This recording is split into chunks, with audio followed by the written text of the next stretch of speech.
Hey, I haven't seen it in a while. I'm gonna go see a movie tonight.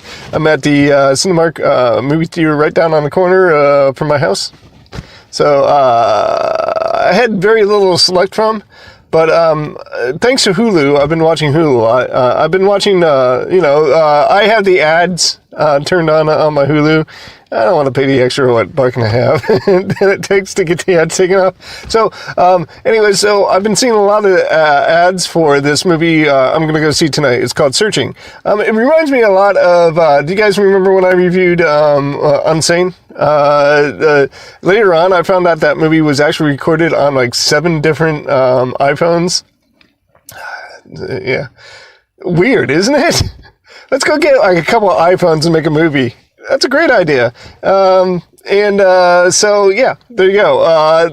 Every time I see the solicitation on Hulu for this movie, I keep on seeing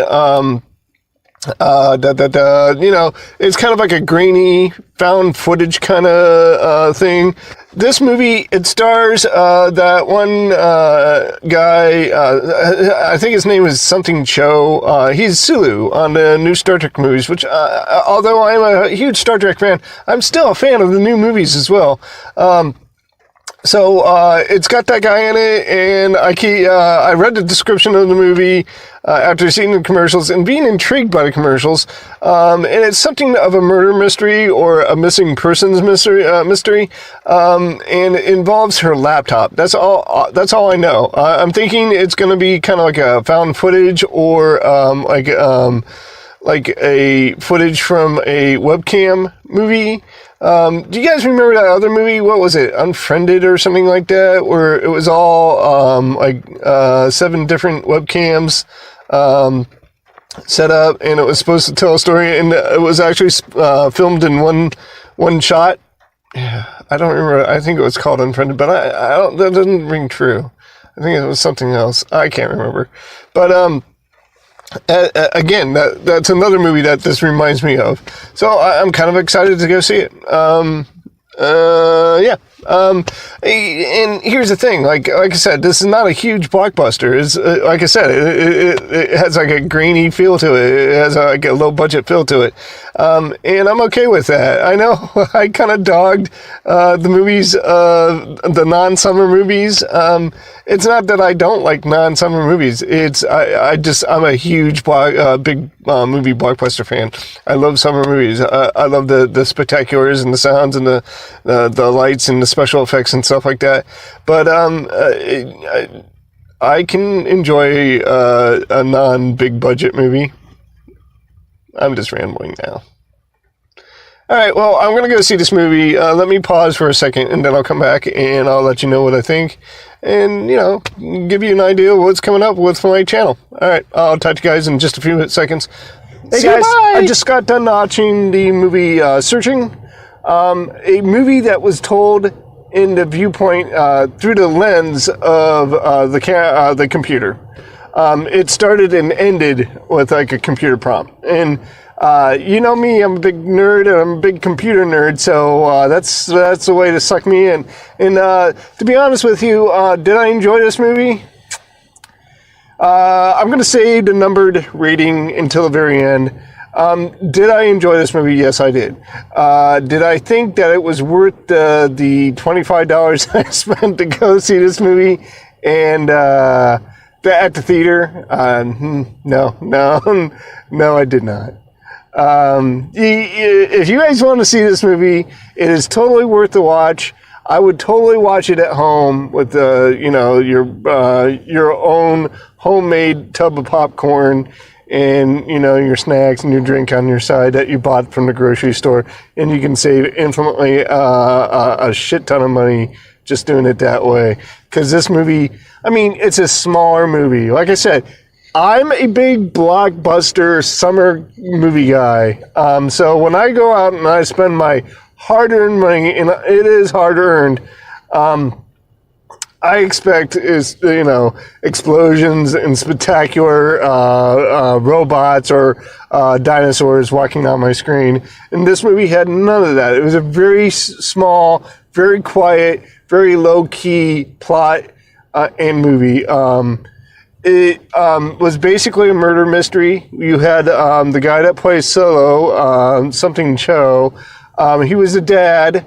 And then you have the Grace from the Will and Grace television show, whatever her name is, playing the detective of this movie. And I'm not going to give away any other piece of this plot, except for the simple setup, which is Dad loses contact with his daughter. And it's Dad going through her laptop and using FaceTime with the detective and setting up security cameras in his home to interview his brother and stuff like that, that enable us to view this plot that kind of starts from the beginning and very simply just walks us through the whole story. As far as mysteries go, this movie was not all that complicated, and by the very end, you get to the end of the movie and you understand what was happening. At least myself, I thought to myself, well, that's it. That's all we get. That was pretty easy. Some of the mysteries out there that I watch, I'm still scratching my head by the time the credits roll, and I'm like, all right, well, if he did this, then why did they do? No, none of that is a very, very simple, very uncomplicated plot.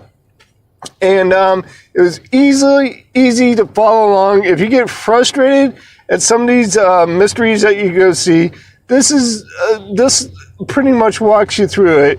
It's very easy to understand, not complicated, not convoluted at all. This is a basic point A to point B mystery. And by the end of it, you know exactly what happened. Again, I did enjoy this movie. I thought that the performances, some of the performances, I liked the Cho guy. I thought he did a really good job as a concerned dad, and you could see his frustration. You felt it throughout the movie, and I enjoyed his performance. Other people in this movie, I don't know. They were okay. Did it sell me on the movie though? No, it really didn't. It is very, very middle of the road material here, guys. Again, I would not rush out to see it in the theaters. I would totally wait for it for the home streaming services, so you can watch it at home in the comfort of your home. So, okay, so I'm just going to give it a numbered review and move on. Did I enjoy it? Yes. Did I enjoy it immensely? No. So I'm going to give it a 75. 76, somewhere in there. 75, 76. I'm going to make it difficult for me to edit this movie later. So I'm going to hammer it down to 75. It was not particularly... it was well acted in some respects and not so well acted in other respects. I could have seen other people in the role of the detective, and I think I would have bought it a little better, to be honest with you.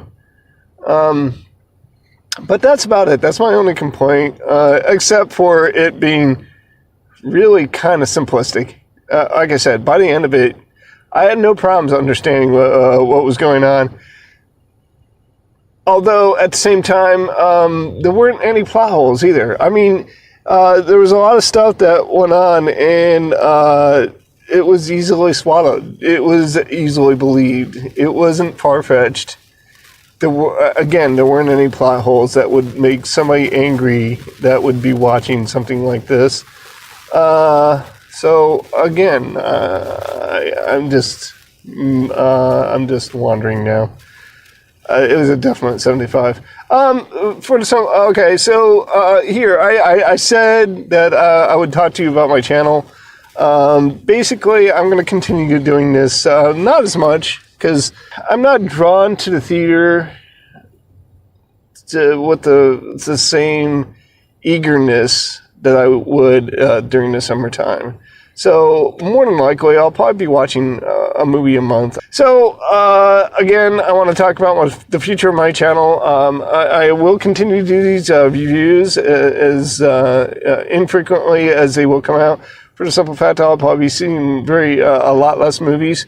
But at the same time, I do want to supplement some of the time that I'm not spending on seeing movies, because I am a huge fan of the cinema, and I am a huge fan of some of the particular genres of cinema. So I'm thinking to myself that I'm probably going to try to script out. I know me just talking off the top of my head, I enjoy doing it, but I'm sure that it's not all that enjoyable to watch, which means, that's the reason why I'm getting like 4 views per video. I'm thinking about scripting out a couple videos and doing kind of like a little documentary about Scott's favorite movies. The first documentary that comes to mind that I would be most eager to produce is my great love of the 1950s science fiction movies. I love a lot of the movies that came out in the 1950s. And I'll go into the reasons why I as a 10-year-old kid, I was introduced to a man named Marty Sullivan, I think his name is, Superhost, was instrumental in that. And I want to talk to you guys about that, but not right now. This is just about searching. But definitely, I would like to, give you my opinions about some of those movies, which are so good. And I have a fear that they're going to be lost forever, for future fans. A guy named Ray Harryhausen is probably he's one of the main reasons we're getting big monster movies of today. The big CGI Cloverfields and the Jurassic Parks and stuff like that. If it wasn't for him, I think our big monster movies would look totally different, and he really set the precedent for those movies. So I'm planning on coming out. I work really slow, so maybe once per month. If I work on a video once a little bit each night, I should be able to produce maybe a few videos throughout this winter time about like some of the 1950s science fiction books that I really enjoyed, and I think people that still deserve a lot of attention. So that is something that I hope to entice you guys with, to make you look forward to and watch. But that's it. I'm out of here, guys. Tonight's movie was Searching, and it was worth a streaming watch. Big old 75%, but nothing over that. All right. As far as coming back to the movies, again, the only movies that I know that are coming out that I want to see are like the Venom or Predator. So wait for those to come out. I think they come out next month. So until then, hey guys, Matane, I'm going to say goodbye, and I'll see you guys later. Goodbye.